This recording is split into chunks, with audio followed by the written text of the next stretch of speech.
1 Samuel 23, New Living Translation.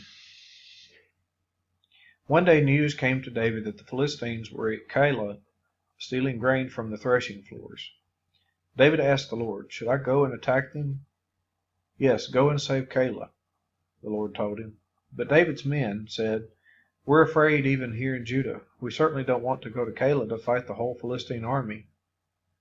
So David asked the Lord again, and again the Lord replied, "Go down to Keilah, for I will help you conquer the Philistines." So David and his men went to Keilah. They slaughtered the Philistines and took all their livestock and rescued the people of Keilah. Now when Abiathar, son of Ahimelech, fled to David at Keilah, he brought the ephod with him. Saul soon learned that David was at Keilah. "Good," he exclaimed, "we've got him now. God has handed him over to me, and he has trapped himself in a walled town." So Saul mobilized his entire army to march to Keilah and besiege David and his men. But David learned of Saul's plan and told Abiathar the priest to bring the ephod and ask the Lord what he should do. Then David prayed, "O Lord God of Israel, I have heard that Saul is planning to come and destroy Keilah because I am here. Will the leaders of Keilah betray me to him, and will Saul actually come as I have heard? O Lord God of Israel, please tell me." And the Lord said, "He will come." Again David asked, "Will the leaders of Keilah betray me and my men to Saul?" And the Lord replied, "Yes, they will betray you." So David and his men, about 600 of them now, left Keilah and began roaming the countryside. Word soon reached Saul that David had escaped, so he didn't go to Keilah after all. David now stayed in the strongholds of the wilderness and in the hill country of Ziph.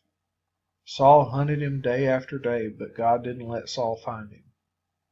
One day near Horesh, David received the news that Saul was on the way to Ziph to search for him and kill him. Jonathan went to find David and encouraged him to stay strong in his faith in God. "Don't be afraid," Jonathan reassured him. "My father will never find you. You are going to be the king of Israel, and I will be next to you, as my father Saul is well aware." So the two of them renewed their solemn pact before the Lord. Then Jonathan returned home, while David stayed at Horesh. But now the men of Ziph went to Saul in Gibeah and betrayed David to him. "We know where David is hiding," they said. "He is in the strongholds of Horesh, on the hill of Hachilah, which is in the southern part of Jeshimon. Come down whenever you're ready, O king, and we will catch him and hand him over to you." "The Lord bless you," Saul said. "At last someone is concerned about me. Go and check again to be sure of where he is staying and who has seen him there, for I know that he is very crafty. Discover his hiding places and come back when you are sure. Then I'll go with you, and if he is in the area at all, I'll track him down, even if I have to search every hiding place in Judah." So the men of Ziph returned home ahead of Saul. Meanwhile, David and his men had moved into the wilderness of Maon in the Arabah Valley, south of Jeshimon. When David heard that Saul and his men were searching for him, he went even farther into the wilderness to the great rock, and he remained there in the wilderness of Maon. But Saul kept after him in the wilderness.